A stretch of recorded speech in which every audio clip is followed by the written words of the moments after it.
podcast is part of the Sports Social Podcast Network. It's Only a Game podcast with hosts Jimmy, Greg, Deg and Matt. Sat in the main stand, bringing football topics with occasional guests. Download, subscribe and stream for a hat-trick of support. Tap in ratings and reviews on your podcast platform. Stay on side with our YouTube channel and social media pages. Hi there, just offering some thoughts on Everton's derby win. I'm recording this about 10 to 9 in the morning on the 25th of April, so obviously last night Everton beat Liverpool 2-0 at Goodison Park. For context, Greg, as I've just put in our little group chat, for those who don't know, Greg and I watched the last time Everton beat Liverpool at Goodison at the Students' Union when we went to university together in 2010. It's been nearly 14 years, 13 and a half years, you know, the things we've managed to do in that time, including starting this podcast, of course.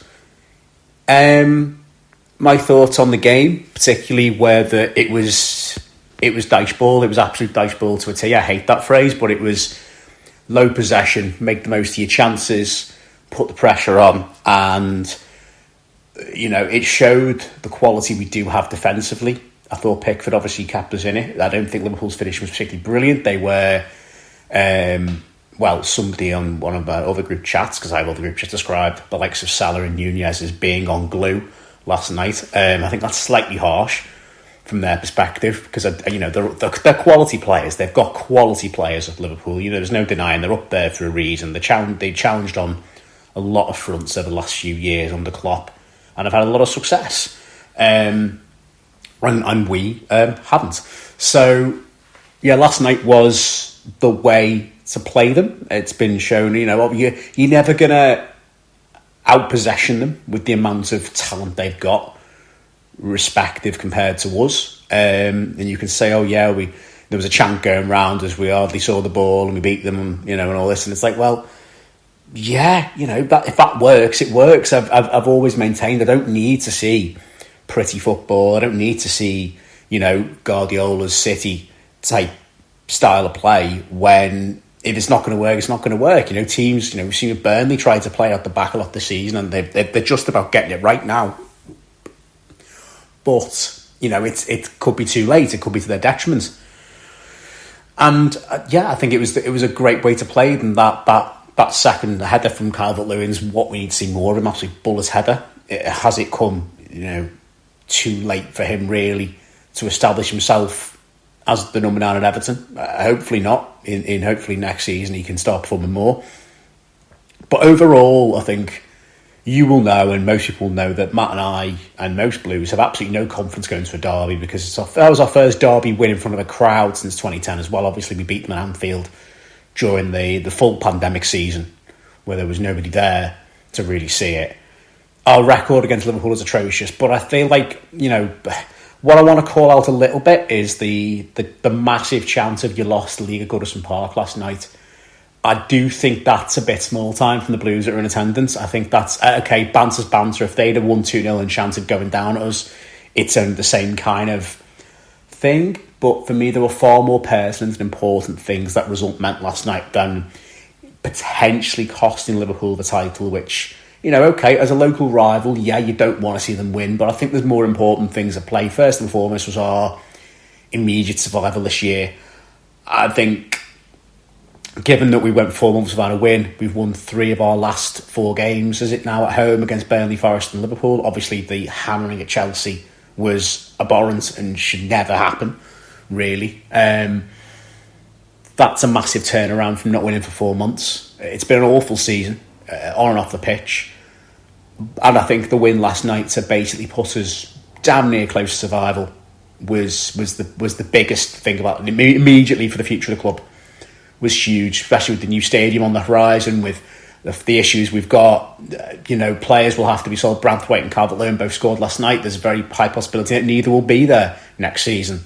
They might both be sold on to generate some funds for Dyche or for the club, or to balance the books to make sure we don't fall foul of any PSR rulings if they even apply again. Which brings me to my second point, really, regarding the result last night, is not just did it help our survival this season, I felt like a massive 2 fingers to the authorities that be. this idea that we've been kept down with deductions. We've not done much for many, many years, admittedly. This perception that we always seem to just scrape battle relegation. Well, it's only been the last 3 seasons that we've battled relegation. It's largely forgotten that before that we were your standard Premier League club. But last night showed that we do have something to give to this league still. There is another club in this city that can provide entertainment and can provide some value to the Premier League, because it's felt like we've had no value to this league for many years, especially when you're down the bottom. But also this year, where we've been made an example of with the 8 points deducted, which we would be on 41 points right now in 14th as things stand, and comfortably safe. But for that, basically our draws have now been wiped out.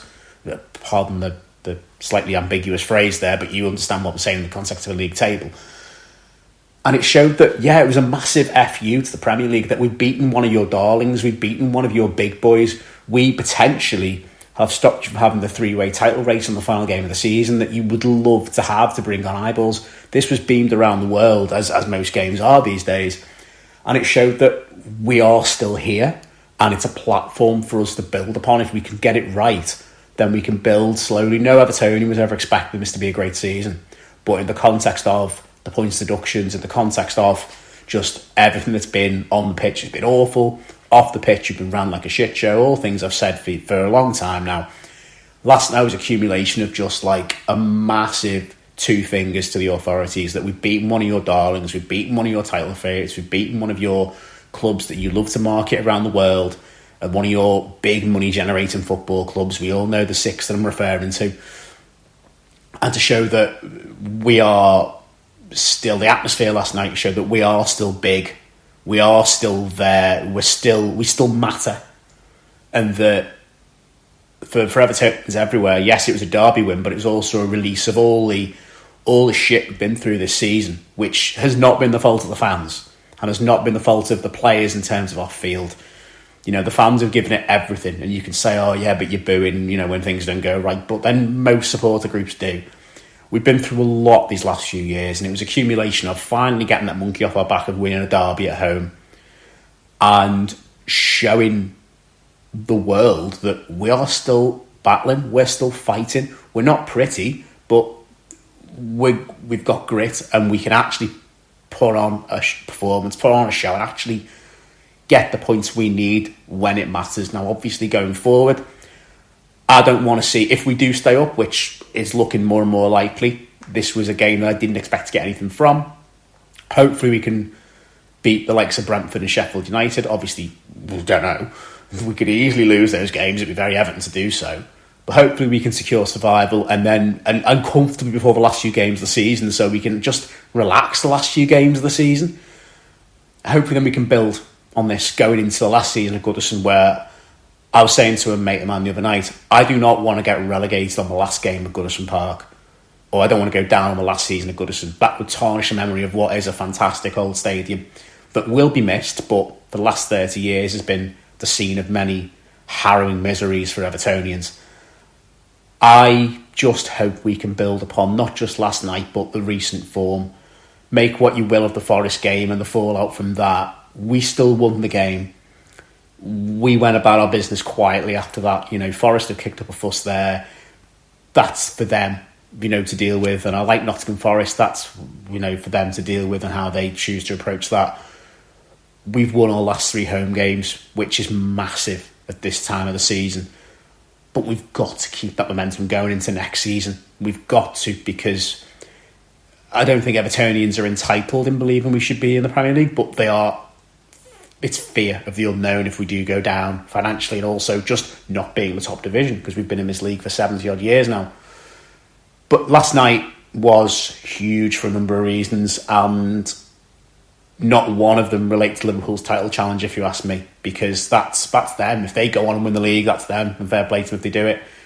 I'm not one of those who will mock them if they don't, because we've beaten them. It's just nice to get a local derby win. It's nice to have bragging rights for once. The first time in 14 years at home, first time in about 3 years. Generally, it's our first goal against them last night since 2021. From what I believe, we've been awful. We've been awful in derby games, and when you live next door to Reds, or when you live with Reds, or you work with them, they're everywhere. They're absolutely everywhere. It becomes incessant when they're off winning trophies and believing they're going to go and win quadruples and whatever else, and then moaning when they don't, and it's like, do you want to swap? Because we've had points taken off us and we're battling relegation here, and they go, oh, no. Well, yeah, I think last night showed that, look, we're not great, we're not a good team, but we showed last night that we've got something about us, and that's all Evertonians want to see, is that the players care and we've got something about us. Made up with the win. Never saw it coming, but made up more that we've shown the league that we're still worth something in this league, and we're still a name to be reckoned with, and we really ought to build that going forward and get back to where the club wants to be, which is challenging for Europe. You know, ultimately it sounds delusional right now, because it is, but where we want to be is, you know, I'd say between 5th and 8th, as we were consistently many years ago now, about a decade ago. You know, we don't expect to see us winning titles or anything like that, but if we can challenge for Europe and again in 5 years' time, whatever it may be, we can build on that, then fine. But for now, this will have to do. This is the level of, you know, we expect to be at. Sort of lower mid-table, scrappy, not great. It's 33 points, should be 41, should be comfortable in mid-table. That's fine. But yeah, great win, great night for the Blue Half of the City, great night for the Blue Half of Merseyside, or Blue Third of Merseyside, I should say, because I'm not discounting Rovers from this. Made up, but it was a statement last night to show that we are still here and we're still relevant. Thank you, guys.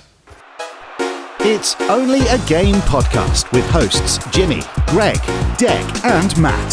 Sat in the main stand, bringing football topics with occasional guests. Download, subscribe and stream for a hat-trick of support. Tap in ratings and reviews on your podcast platform. Stay on side with our YouTube channel and social media pages. Sports Social Podcast Network.